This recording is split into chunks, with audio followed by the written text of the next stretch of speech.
Olá pessoal, tudo bem? Sejam bem-vindos mais uma vez ao canal BSB Audio Vintage. Se é a sua primeira vez, fico muito feliz pela sua visita.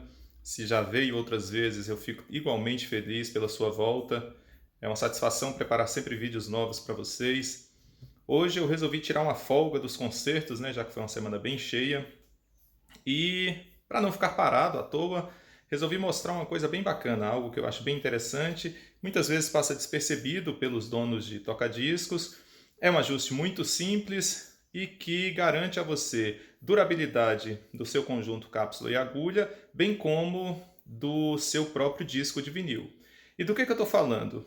Eu estou falando de ajuste de anti-skating e também do tracking force, ou o ajuste de peso que a agulha exerce sobre o disco de vinil e o de evitar o deslizamento ou de uma força oposta para que o braço do toca-discos não tenda a ir para o centro. Você deve estar vendo que tem um toca-discos já tocando um disco, não vai sair som por óbvio. Ele é um aparelho da minha coleção, um aparelho que eu gosto bastante. Ao lado dele há também outro aparelho, também da minha coleção, um gradiente. Eles têm construções diferentes, têm propostas diferentes, foram construídos em épocas diferentes, mas que nesse quesito, no aspecto de fazermos a regulagem de peso e anti-skating, se comportam exatamente da mesma forma. Vamos lá! Para fazer esse ajuste, você vai modificar duas peças que se encontram no seu toca-discos. Uma delas é o próprio peso que se encontra no final do braço do toca-discos, e a segunda é um que está ao lado dele, que é justamente o anti-skating. Como a gente pode ver, ali se encontra o peso e ao lado o anti-skating. Como nós vamos fazer e o que nós esperamos desse ajuste? É o que eu vou mostrar nesse vídeo.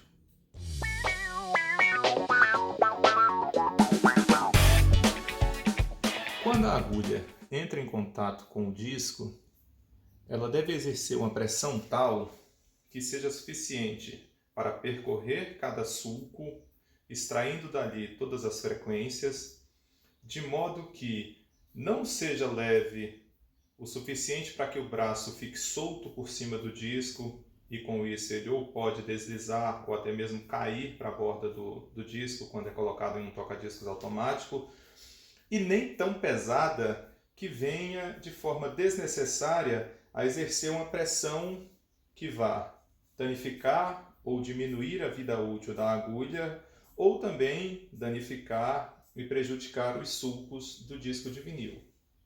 Essa pressão, ela que eu vou chamar a partir de agora de um peso, um peso exercido de cima para baixo, cada fabricante determina para a sua cápsula, para a sua agulha, como sendo um valor tal. Esses valores normalmente variam ali entre 1,5 até 4 gramas, dependendo do fabricante. Isso aí eu te aconselho a observar na página do fabricante do seu conjunto cápsula e agulha qual é a pressão desejada. Como eu disse, gira em torno de 1,5 a 4 gramas.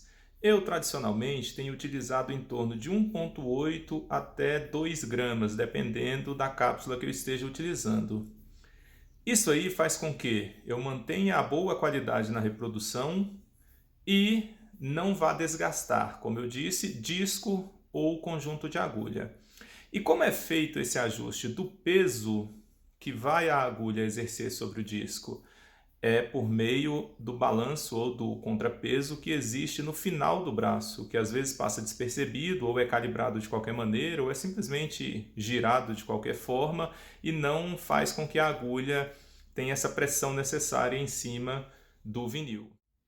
Ajuste de tracking force, ou, como eu já falei, o do peso que a agulha vai exercer sobre o disco. Esse ajuste é feito da seguinte forma. Você pode fazer ele da forma mais simples, que é tendo uma balancinha de precisão. Há no mercado, inclusive, balanças de precisão próprias para toca-discos. A minha não é uma simples balança. E você pode fazer também da forma mais, digamos assim, antiga e não tão precisa, que é simplesmente eliminando o recurso da balança. Você vai soltar o braço do toca-discos, vai girar o peso que existe no final dele, de modo que vai chegar um determinado ponto, ó, aqui eu já deixei muito leve o head shell, significa que o peso está todo lá para trás. O que você vai buscar aqui é encontrar o equilíbrio, de modo que ele não fique para baixo, também não fique para cima. Ele vai ficar centralizado e você vai perceber que ele vai ficar equilibrado. Esse é um ponto aproximado. Feito isso, lá atrás você consegue segurar o peso em si e ajustar a escala. Ela é solta na frente. Você vai ajustar até que o ponto zero coincida com a marca que vem no próprio na própria base do braço. Então, desse modo, ó, aqui já está um pouco para baixo.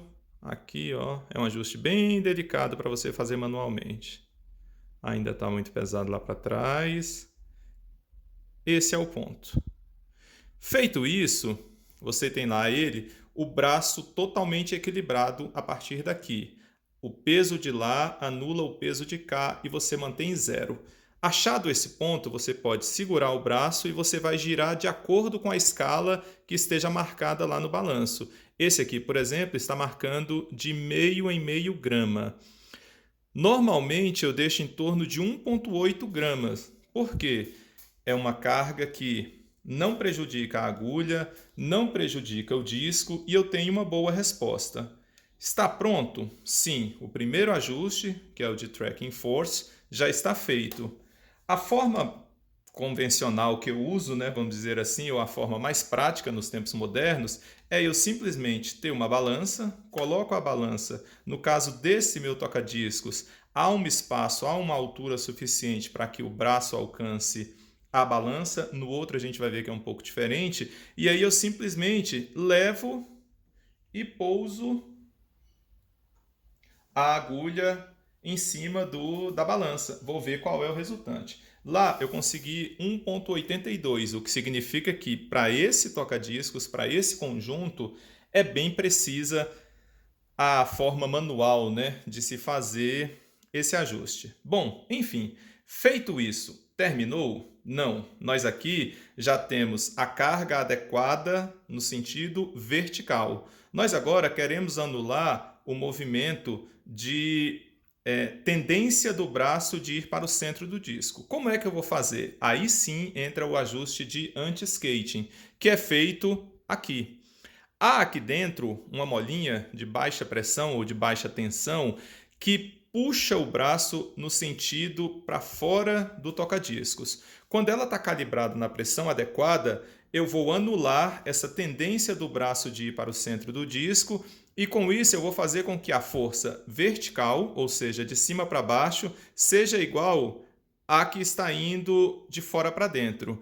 Então, isso anula, vai anulando a questão do peso e a questão do movimento oposto, e as duas trabalhando em conjunto fazem com que a agulha fique totalmente dentro do sulco, não ficando para nenhuma borda dele, o que atrapalharia o estéreo, né? Então isso aí é o anti-skating atuando, e também o peso adequado para que você não desgaste a agulha, nem também fique com um som sem qualidade. Esse ajuste é feito aqui, eu vou simplesmente girar, de modo que o valor que eu encontrar aqui, ou o valor que eu colocar aqui, seja correspondente ao peso que você mantiver na agulha sobre o disco. Bacana? Veja que interessante. Se a agulha estiver sobre uma superfície lisa, como é o caso aqui da balança, e você ajustar o anti-skating, à medida que você vai movimentando ele, você percebe que o braço se movimenta. Então isso é uma prova cabal de que o anti-skating realmente funciona na anulação desse movimento, de tendência de movimento para o centro do disco que o braço exerce. A essa altura, você pode me dizer, beleza, para um toca-discos daquele porte é tranquilo. E para o meu, que é mais simples, um gradiente, por exemplo, o princípio é exatamente o mesmo. O braço não é um braço em S, ok, tranquilo, mas você tem aqui o contrapeso e temos aqui o ajuste também de anti-skate, com a marca correspondente aqui para você fazer.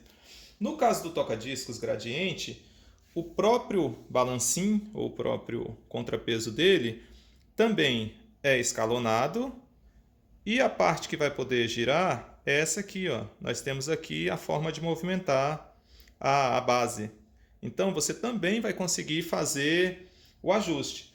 Como você vai fazer? Da mesma forma que foi feito no outro. Você vai, vou desligar esse aqui, você vai procurar o ponto de equilíbrio, e esse ponto de equilíbrio vai ser também por aqui. Então, no caso do gradiente, o braço não eleva tanto quanto naquele outro toca-discos. Realmente aqui, a movimentação que ele faz para cima é menor. No entanto, você também consegue encontrar, veja, aqui ele está muito para cima, ainda permanece, ainda, pronto, nem para baixo, nem para cima.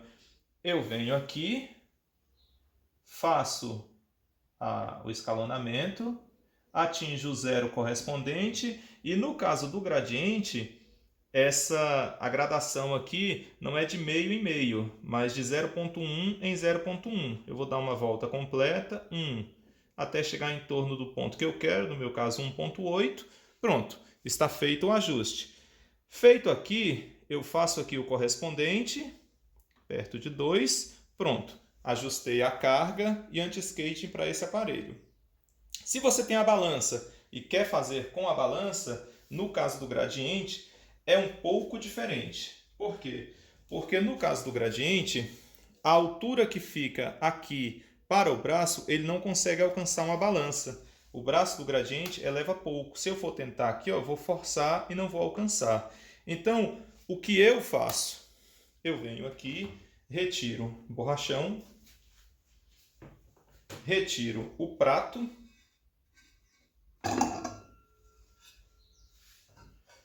posiciono a balança num ponto em que eu acredito ser aquele em que ficaria mais ou menos a altura do braço, trago aqui e pouso em cima. No caso aqui, ó, não foi tão preciso quanto aquele lá, eu achei 1,67, 1,7. Nesse caso aqui, eu só teria que ir lá, ajustar e ir calibrando até achar o ponto desejado. Bacana? Esse foi mais um vídeo. Espero que você tenha gostado do conteúdo. Se ficou com alguma dúvida, entre em contato, pergunte, eu terei o maior prazer em te responder. Se você gostou do conteúdo, compartilhe com mais pessoas que gostam também de toca-discos e que podem não ter esse conhecimento. É algo muito simples, mas que passa despercebido para muita gente. Eu agradeço a sua visita, fico muito feliz que você tenha chegado até aqui e até um próximo vídeo. Muito obrigado!